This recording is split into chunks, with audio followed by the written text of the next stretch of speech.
What's up, Instagram?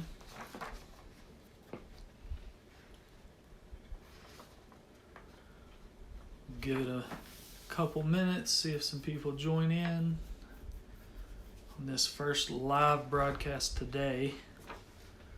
So, we got couple people now joining. Just going to give it a couple minutes here just to see if some other people join as we get this thing started.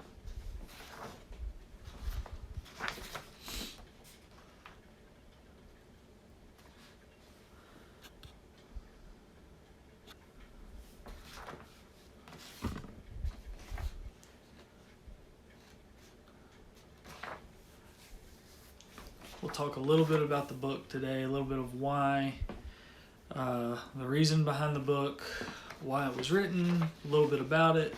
I'm going to quickly read just a little section of the book, a little bit of an excerpt from one of the chapters that I think will kind of sum up 60,000 words in just a few words. And then we'll just talk about it a little bit, talk about what's to come later today. So, all right, we'll just go ahead and get started. So, my name's Gary Lloyd. I've written 6 books now. The 6th released today, Sonny Days, Struggles, Scenery, and Solace with the World's Strangest Shelter Dog. There it is, right there. It's my author copy, proof copy. So, so we adopted Sonny in 2015 from the Greater Birmingham Humane Society, and he's just been a very interesting, quirky, strange kind of dog. He does a lot of just random stuff that I write about in the book, and I just wanted to introduce a little bit of why I wrote the book. So I kind of had the idea for it that it could be a book back in 2016. Sonny was dealing with a lot of health issues. They thought he had megaesophagus. He did have aspiration pneumonia. Both of those things can kill a dog quickly. And he's sitting right next to me right now. So we learned over the course of a few weeks that he ended up not having megaesophagus, but he was dealing with aspiration pneumonia. And so after going through all that and kind of just living with Sonny for a couple of years, kind of thought maybe I could do a book about him, but also intertwine other dogs, rescue folks, veterinarians, just fellow dog lovers, really. The book isn't all about Sonny. I mean, he's obviously the main character, but there are a lot of offshoots in this book with other people who have worked at the Humane Society, people who rescue dogs and transport them to their forever homes, stuff like that. So, why I wrote the book. So I started on an outline in like early 2018, and this is a story I tell in the book, but I want to tell it here. It's kind of cool. So it was right at about 2 years ago. It was July of 2018. I was up on a Sunday morning watching the final round of the British Open. Tiger Woods had just teed off. So in front of me in the living room's a coffee table. I had notebooks stacked across it. Grad school notebooks, English lit notebooks, and I had a red notebook that had, on the first page was the outline to this book that's released today, that I had really started working on, was playing with it, seeing, could this work? Do I have enough here for a book? That kind of thing. So I'm watching the British Open. Sonny is in there in the living room with me, and randomly he walks over and he just starts sniffing at the notebooks that are on the coffee table. And that red notebook that was kind of sitting on top, he nudged at it, and I swear to you, no lie, he nudged it, he knocked open the front cover to that front page where the outline was. And I write about this in the book, that was really, put me over the edge to write the book. It was kind of Sonny telling me, go for it, do it, start on it, let's get this done. So that was kind of the genesis of really getting after this book. So since then, that time in 2018, it was really 2 years of just life. That was kind of my writing process, was just observe him, take him places, write about the places we had been, the things he had been through with us. So I just kind of closely observed his life, his tendencies, reactions to things. He has a lot of reactions to a lot of things.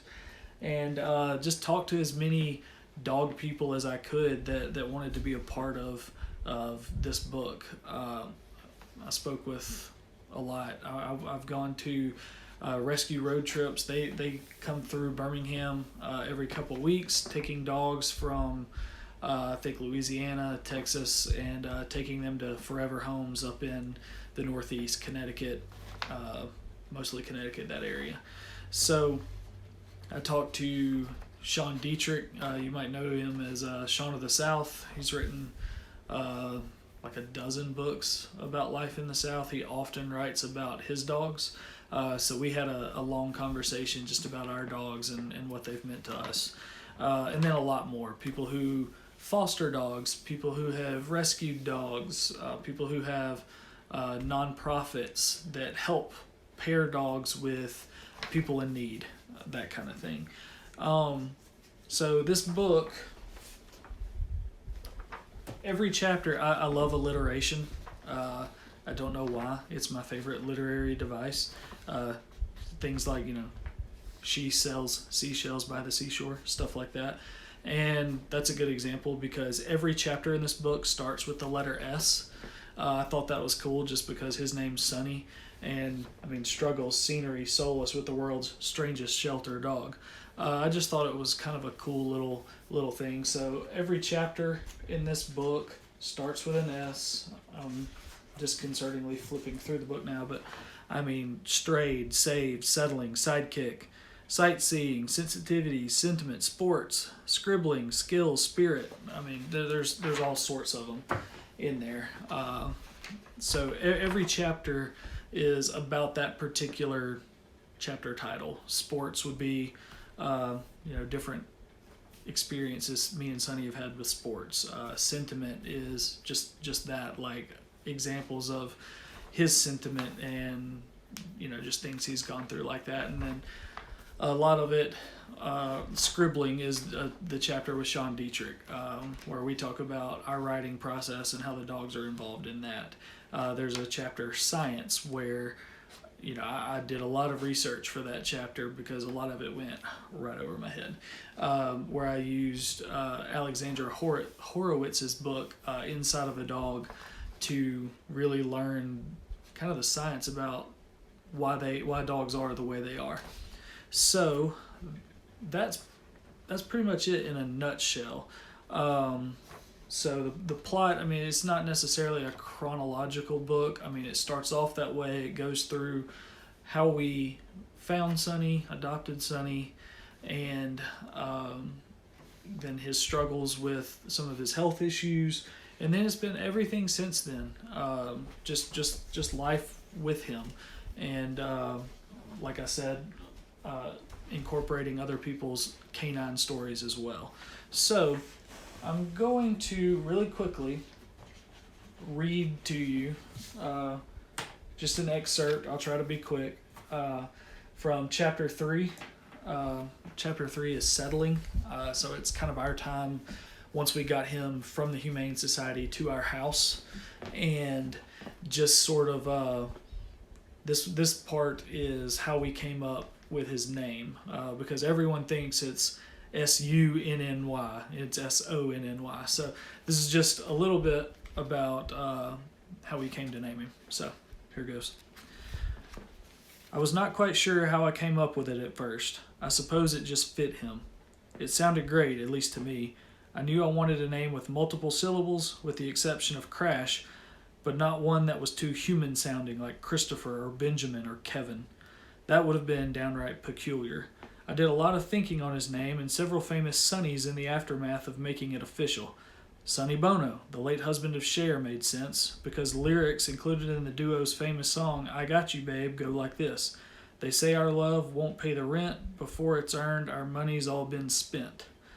We loved the new puppy, but we had spent paychecks on metal crates, collars, enough squeaky and chew toys to fill a 55-gallon drum, fistfuls of treats, and truckloads of food.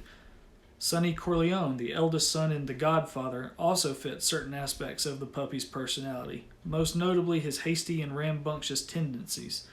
The puppy's first few weeks alive, a tumultuous time in which he had to be tough even if he does not remember it, bring to mind the hard exterior of Sonny Crockett from Miami Vice, or the steely glare of professional boxer Sonny Liston. As a teenager, one of my favorite punk rock bands was New Found Glory, and one of the band's softest songs, titled Sonny, was the lead singer's favorite from their 2002 Sticks and Stones album, according to an article in the Florida newspaper New Times Broward Palm Beach. The song was written about the singer's grandfather, and he said it has helped others when they have lost someone special in their lives. Sonny came to us in the year after both my grandmothers died, so he certainly helped fill a void. Finally, I must come back to Adam Sandler. I left out a name from my list of his movie names on purpose, and it is because Sonny Koufax from the movie Big Daddy is not cheesy, and I do believe this is the character that stood out the most to me when choosing Sonny as the puppy's name. The character lives in New York City and works 1 day a week as a toll booth attendant, despite having a law degree. A 5-year-old boy is dropped off by a social services worker for Sonny's roommate, who is the boy's father, and the two become inseparable. Sonny teaches the boy various things, and the boy helps Sonny get his life back on a positive path. There are hilarious moments, of course, but this movie is inspiring. Sonny, the character Adam Sandler portrayed, was stirring. I love that movie. Jessica had a different spin on the meaning of the name Sonny. During that first spring with the Labrador Hound, it rained seemingly every day. Literally every day. It was not the occasional afternoon shower either. There seemed to be flash flood warnings for weeks, and I found ankle-deep muddy puddles in the flat spots of our backyard. And this puppy, well, he had a bladder apparently the size of one kernel of corn. At 8 weeks old, which Sonny was the day we adopted him, he should have had a bladder with a capacity of roughly an hour and 15 minutes. Delete the 1 hour, and you had Sonny's bladder capacity. He would pee on the living room carpet. I would take him outside to begin the association of urination in the outdoors, and he would pee in a new carpeted spot upon re-entering the house. He was so small at that time, too, and there are 15 wooden steps from our back deck down to the yard below. There are gaps between each step. Because of Sonny's diminutive size, he's no longer diminutive, he could not venture into the yard on his own, lest he fall through one of those gaps and critically injure himself, if not die. This meant every time Sonny needed to go outside, I was forced to cradle him like a football in the crook of my right arm, a large umbrella held up high in my left hand. We performed this same routine for what felt like dozens of times each rainy night. The sky would be black as crows, and the cool night breeze would make my eyes water. I would take each of the 15 steps slowly, careful not to slip on the rain-soaked wooden steps. Every time I clutched Sonny as tight as possible, hoping I was not activating his eager bladder. When we reached the grass and I set him down, mostly he just stood there, eyes wincing as the raindrops fell on his brown head. He would not pee. He would just look at me, puzzled as to why I had set him in the rain. We would come inside soaked, and after just a few minutes of drying him off, he would relieve himself on the carpet again. Jessica had the same experience when I was out covering city council meetings and football games for the local newspaper. She set an alarm on her cell phone to notify her every 15 minutes to take him outside. She would often stand there for 20 urineless minutes or longer before bringing him back inside, where he would pee a few minutes later. When we were both home and it was getting late, we would both take him outside and wander the backyard with him, hoping for even a trickle of urine. We would take turns meandering across the grass with him as the other stood on the deck stairs, shining a flashlight. Sometimes this standoff went on for 45 minutes and there would be no pee. I considered pitching a tent and sleeping in the backyard on those late nights. Not kidding. So, how do you pull the name Sonny out of a story full of carpet stains? Beats me. But Jessica's theory on the matter makes me smile, and it still does. Rain is quite the metaphor. It can symbolize hard times, burdens, tears, and gloom. The poet Henry Wadsworth Longfellow once said, "Into each life some rain must fall." Author John Steinbeck, one of my favorites, said, "One can find so many pains when the rain is falling." During these early weeks with Sonny, I left my position as a newspaper editor. That's far as I'll go on the subject. It was unexpected, and it also came 5 months after buying our first home. Talk about a hard time, a burden, tears, and gloom. I pressure washed driveways for $50 per home, most of them belonging to family or family friends, before landing a full-time job as the director of golf at a local golf course more than a month later. Those times were not only difficult financially, but also emotionally and spiritually. How do you respond to your career, your passion, slipping away from you in the blink of an eye? How do you, believing you're a good person, keep the faith when you have to start your professional life over 5 months after committing to pay a monthly mortgage for 30 years? It was a thunderstorm of a time with lots of metaphorical rain. But, as Jessica pointed out to me, the sun often seems brighter in the sky after a storm. It is inconceivably sunny.